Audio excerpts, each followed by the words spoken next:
Students, आज हम सामाजिक विज्ञान भूगोल की पुस्तक पृथ्वी हमारा आवास के दूसरे पाठ ग्लोब, अक्षांश एवं देशांतर के बारे में पढ़ेंगे। तो आपने पढ़ा कि हमारी पृथ्वी एकदम गोल नहीं है और एक जिस तरह से संतरा होता है उस तरह से गोल है, और उत्तर जो उसके दक्षिणी ध्रुव उस पर थोड़ी चपटी है। तो हम कल्पना कर सकते हैं कि कैसे दिखती है, और हमको अच्छे से देखना है तो हम सावधानीपूर्वक ग्लोब को देखकर इसे पता कर सकते हैं। ग्लोब पृथ्वी का लघु रूप यानी कि छोटा रूप होता है। छोटे रूप में एक वास्तविक प्रतिरूप है। जिस तरह से झुकी हुई है वो अपने अक्ष पर और जिस तरह से घूमती है, तो ग्लोब जो है वो बहुत अलग आकार एवं प्रकार के होते हैं। बड़े ग्लोब जो हम एक ही स्थान पर रखते हैं, कहीं नहीं ले जा सकते। पॉकेट में रखने योग्य छोटे ग्लोब और गुब्बारे जैसे ग्लोब जिनमें हवा भर सकते हैं, एक स्थान से दूसरे स्थान पर ले जा सकते हैं। ग्लोब जो है स्थिर नहीं होती। देखिए ग्लोब का एक चित्र है। इस तरह से धरती अपने अक्ष पर झुकी हुई है ये, और ये तो एक उसको दिखाने के लिए बनाया गया है कि किस तरह से पृथ्वी का मॉडल होता है। तो वास्तव में ये किनारे ये नहीं होते। इस तरह से यहाँ पे अक्ष होता है, और ये जो उत्तरी और ये दक्षिणी ध्रुव होते हैं उसके, और अपने अक्ष पर वो अब घूमती रहती है। तो जो सुई होती है ग्लोब में, एक सुई जो है वो झुकी अवस्था में स्थिर होती है, जिसे अक्ष कहा जाता है। तो और ग्लोब भी जो है वो पृथ्वी की भांति पश्चिम से पूर्व की ओर हम घुमा सकते हैं। पृथ्वी पर वास्तव में ऐसी कोई सुई नहीं होती। ये अपने अक्ष पर चारों ओर घूमती है, जो एक काल्पनिक रेखा है। एक अन्य काल्पनिक रेखा भी ग्लोब को 2 बराबर भागों में बांटती है, जिसे विषुवत वृत्त कहते हैं। तो यहाँ पर आपको ये दिख रहा है, देखिए ये बीचों बीच मानी गई है, ये भी रेखा काल्पनिक है, विषुवत वृत्त। और ये पृथ्वी को 2 बराबर उत्तरी और दक्षिणी गोलार्ध में बांटती है और एक काल्पनिक वृत्त बनाती है। विषुवत वृत्त से ध्रुवों तक, ये विषुवत वृत्त है, यहाँ से ये ध्रुव है और नीचे भी, तो ध्रुवों तक स्थित सभी समानांतर वृत्तों को अक्षांश रेखाएं कहा जाता है। ये जो पूर्व से पश्चिम को रेखाएं हैं, ये अक्षांश रेखाएं कहलाती हैं। विषुवत वृत्त जो होती है वो शून्य होती है, शून्य अंश अक्षांश रेखा है, और इसके दोनों तरफ ध्रुवों के बीच की दूरी पृथ्वी के चारों ओर के वृत्त का 1/4 है। अतः इसका माप होगा 360 अंश का 1/4 यानी 90 अंश। इस प्रकार 90 अंश उत्तरी अक्षांश उत्तर ध्रुव को दर्शाता है, और 90 अंश दक्षिणी अक्षांश दक्षिणी ध्रुव को। विषुवत वृत्त के उत्तर की सभी समानांतर रेखाओं को उत्तरी अक्षांश और दक्षिण में स्थित सभी समानांतर रेखाओं को दक्षिणी अक्षांश कहा जाता है। इसीलिए प्रत्येक अक्षांश के मान के साथ उसकी दिशा को भी लिखा जाता है। उदाहरण के लिए महाराष्ट्र में चंद्रपुर और ब्राज़ील में बेलो हॉरिज़ॉन्टो दोनों एक ही अक्षांश पर स्थित हैं, 20 अंश पर, लेकिन चंद्रपुर जो है वो उत्तर में है और बेलो हॉरिज़ॉन्टो 20 अंश दक्षिण में है। तो ये चित्र से दिख रहा है कि जैसे जैसे दूरी विषुवत वृत्त से दूर होते जाते हैं, हम अक्षांशों का आकार घटता जाता है, छोटा होता जाता है। अब है महत्वपूर्ण अक्षांश समानांतर रेखाएं। विषुवत वृत्त 0 डिग्री बीचों बीच होती है। उत्तरी ध्रुव 90 डिग्री उत्तर और दक्षिणी ध्रुव 90 डिग्री दक्षिण। इसके अलावा है ये जो कर्क रेखा है 23.5 डिग्री उत्तर, और उत्तरी शीत कटिबंध 66.5 डिग्री उत्तर। मकर रेखा 23.5 डिग्री दक्षिण, और दक्षिणी जो ये है 66.5, दक्षिणी ध्रुव वृत्त 66.5 डिग्री दक्षिण। तो ये महत्वपूर्ण अक्षांश एवं ताप कटिबंध हैं। विषुवत वृत्त से 23.5 डिग्री कर्क रेखा उत्तर, 23.5 डिग्री उत्तर और 23.5 डिग्री मकर रेखा क्या है, ये उष्ण कटिबंध है। यहाँ पर बहुत सूर्य की किरणें जो है सीधी पड़ती हैं, इसलिए ये क्षेत्र बहुत गर्म होते हैं। 23.5 डिग्री से 66.5 डिग्री उत्तर और 66.5 डिग्री दक्षिण शीतोष्ण कटिबंध है। यहाँ पर ठंडे और गर्म दोनों इलाके क्षेत्र पाए जाते हैं। 66.5 डिग्री से 0 डिग्री उत्तरी और 0 डिग्री दक्षिण शीत कटिबंध है। ये क्षेत्र जो है ये बहुत ही ठंडे इलाके हैं, यहाँ पर हमेशा बर्फ़ रहती है।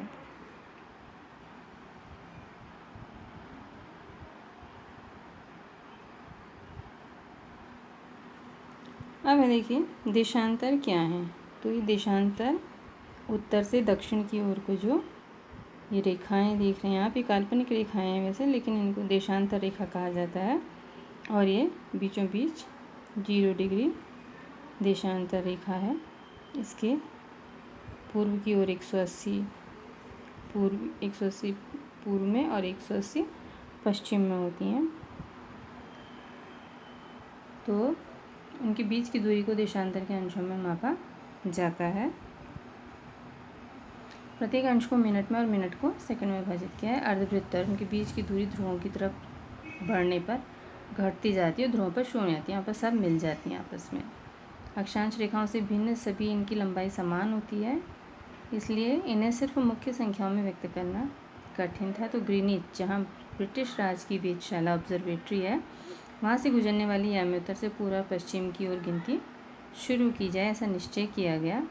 इस याम्योत्तर को प्रमुख याम्योत्तर भी कहते हैं। इसका मान 0 डिग्री देशांतर है और यहाँ से हम 180 डिग्री पूर्व या 180 डिग्री पश्चिम तक गणना करते हैं।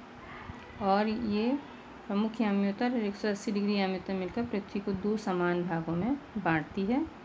किसी भी स्थान के देशांतर के आगे पूर्व और पश्चिम के लिए पूर्व के लिए पू और पश्चिम के लिए पौ का प्रयोग करते हैं। 180 डिग्री पूर्व और 180 डिग्री पश्चिम याम्योत्तर एक ही रेखा पर स्थित है। तो जो ये प्रमुख है, इसी के पीछे 180 डिग्री पश्चिमी रेखा भी है। और ये ग्रिड बनी हुई है अक्षांश और देशांतर रेखाओं के उससे।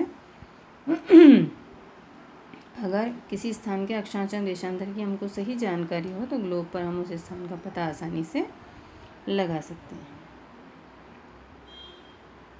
तो ये कह रहे हैं कि कागज़ पर समान दूरी वाली क्षैतिज तथा ऊर्ध्वाधर रेखाएं खींचे। ऊर्ध्वाधर रेखाओं को संख्या एक दूसरे से, क्षैतिज रेखाओं को क से व्यक्त करें। जिन बिंदुओं पर ये ऊर्ध्वाधर एवं क्षैतिज रेखाएं एक दूसरे को काटती हैं, वहाँ कुछ छोटे वृत्त खींचिए। इन छोटे वृत्तों को अ ब स ध नाम से व्यक्त कीजिए। मान लीजिए कि ऊर्ध्वाधर रेखाएं पूर्व देशांतर एवं क्षैतिज रेखाएं उत्तरी अक्षांशों को व्यक्त करती हैं।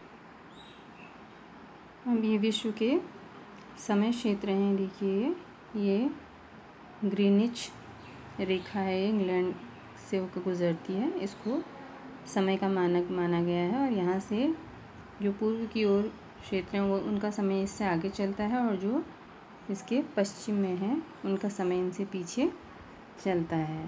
तब देख सकते हैं जो धन 3 धन 5 ये सब इससे इतना घंटे आगे चल रहे हैं, और ये सब जो माइनस में है ये सब इससे पीछे चल रहे हैं, -4 -5।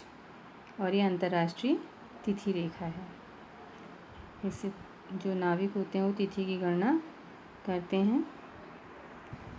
तो इस तरह से रेखाएं खींची, तो इसमें आप देखेंगे कि वृत्त अ और ख उत्तरी अक्षांश, ऊपर का उत्तरी अक्षांश में और 1 डिग्री पूर्वी देशांतर पर स्थित है।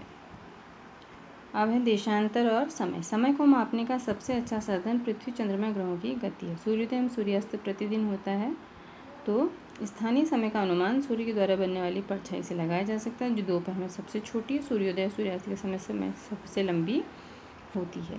ग्रीनिच पर स्थित प्रमुख याम्योत्तर पर सूर्य जिस समय आकाश के सबसे ऊंचे बिंदु पर होगा, उस समय याम्योत्तर पर स्थित सभी स्थानों पर दोपहर होगी। तो देशांतर, एक देशांतर रेखा पे स्थित जितने देश हैं वहाँ पर एक सी स्थिति होगी।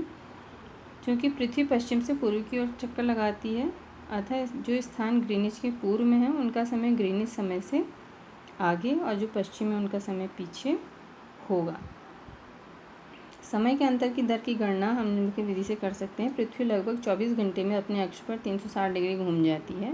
1 घंटे में 15 डिग्री एवं 4 मिनट में 1 डिग्री घूमती है। इस प्रकार जब ग्रीनिच में दोपहर के 12 बजते हैं, तब ग्रीनिच से 15 डिग्री पूर्व में समय होगा 15 × 4 60 मिनट, अर्थात ग्रीनिच के समय से 1 घंटा आगे। वहाँ दोपहर का 1 बजा होगा, लेकिन ग्रीनिच से 15 डिग्री पश्चिम का समय ग्रीनिच समय से 1 घंटा पीछे होगा, यानी वहाँ सुबह के 11 बजे होंगे। और ग्रीनिच में दोपहर के 12 बजे होंगे, तो उस समय 180 डिग्री पर मध्य रात्रि होगी। किसी भी स्थान पर जब सूर्य आकाश में अपने उच्चतम बिंदु पर होता है, तो दोपहर में उस समय घड़ी के दिन के 12 बजते हैं। तो दिए गए देशांतरी याम्योत्तर पर सभी स्थानों का स्थानीय समय समान होता है। मानक समय क्यों मानते हैं? तो अलग अलग याम्योत्तर पर स्थित स्थानों के स्थानीय समय में अंतर होता है। उदाहरण के लिए बहुत से अलग अलग देशांतरों से होकर गुजरने वाली रेलगाड़ियों के लिए समय सारणी तैयार करना कठिन होगा। भारत में गुजरात का द्वारका जो कि पश्चिम में है और असम के डिब्रूगढ़ जो कि पूर्व में है, स्थानीय समय में 1 घंटा 45 मिनट का अंतर होगा। इसलिए आवश्यक है कि देश के मध्य भाग से गुजरने वाली किसी याम्योत्तर के स्थानीय समय को देश का मानक समय माना जाए और इसी को मानक समय माना जाता है पूरे देश के लिए। भारत जो कि 82.5 डिग्री पूर्व में है, भारत के जो 82.5 डिग्री पूर्व में जो देशांतर रेखा जाती है उसके समय को मानक याम्योत्तर माना गया है पूरे देश के लिए और इसे भारतीय मानक समय के नाम से जाना जाता है। तो देखिए इस तरह से बीचों बीच यहाँ पर जो 82.5 डिग्री है इसको भारत के पूरे देश के लिए एक मानक समय माना गया है। तो भारत ग्रीनिच के पूर्व 82.30 पूर्व में स्थित है, अतः यहाँ का समय ग्रीनिच समय से 5 घंटा 30 मिनट आगे है। इसलिए जब लंदन में दोपहर के 2 बजते हैं तब भारत में शाम के 7:30 बजते हैं। तो कुछ देशों का देशांतरी विस्तार बहुत ज़्यादा होता है जिस कारण वहाँ एक से अधिक मानक समय अपनाए गए हैं। उदाहरण के लिए रूस में 11 मानक समय है। पृथ्वी को 1-1 घंटे वाले 24 समय क्षेत्रों में बांटा गया है। इस प्रकार प्रत्येक समय क्षेत्र 15 डिग्री देशांतर तक के क्षेत्र को घेरता है।